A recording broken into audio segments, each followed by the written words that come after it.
Thank you, Travis. Good evening, viewers, and welcome to tonight's regional news. We begin with news from the Royals. As Caribbean nations debate their relationship with the British Crown, Prince William says he will support and respect whatever decision the people make.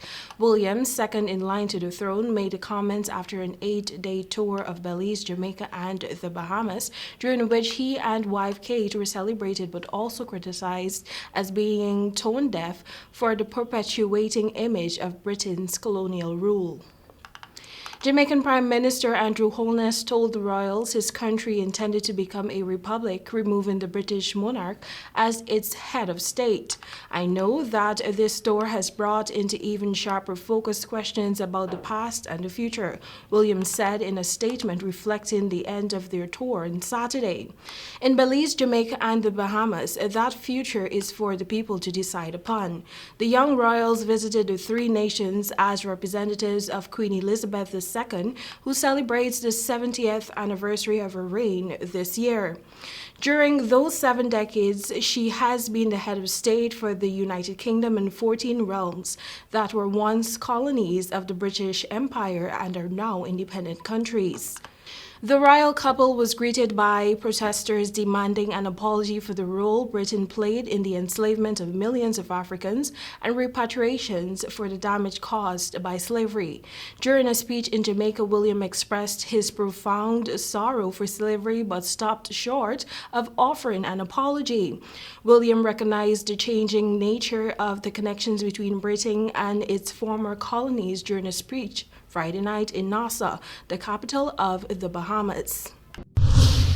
Now for an update on the Ukraine and Russia conflict. Ukrainian President Zelensky said he was willing to discuss his country's neutrality in order to end the war without a delay.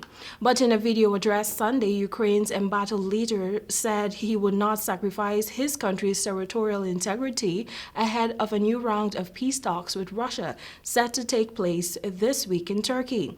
The Kremlin offered little hope for an imminent end to the devastating conflict, with Moscow's military growing more focused on defeating Ukraine's forces in the east and fears rising that it may try to split the country in two if it succeeds. Despite these efforts, officials in Kiev said the city had been liberated from Russian forces Monday as Ukraine launched a counterattack to retake key territory near the capital.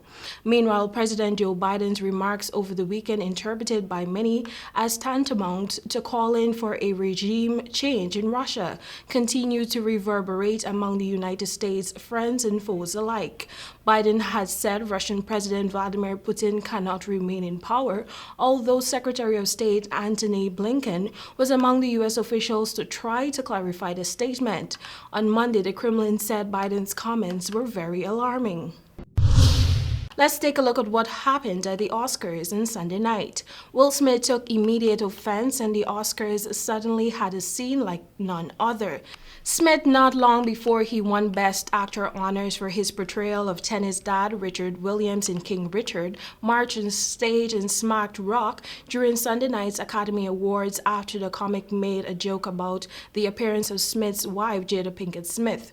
Smith shouted to Rock, "Keep my wife's name out of your expletive mouth," and the crowd hushed as it became clear this was not an act. Smith apologized afterward to many people, including tennis stars Venus and Serena Williams, Richard Williams' daughter, but did not mention Chris Rock in his apology.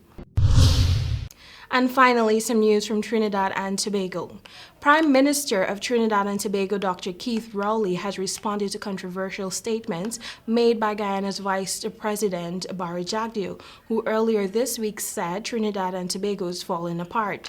Speaking at a media conference at the Diplomatic Center, St. Anne's, on Saturday, Dr. Rowley said he is not distracted by Jagdeo's comments.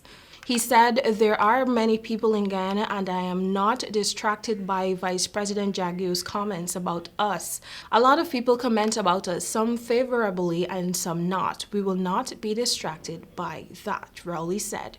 That has brought us to the end of tonight's regional news. Thank you for watching. Back to you, Travis.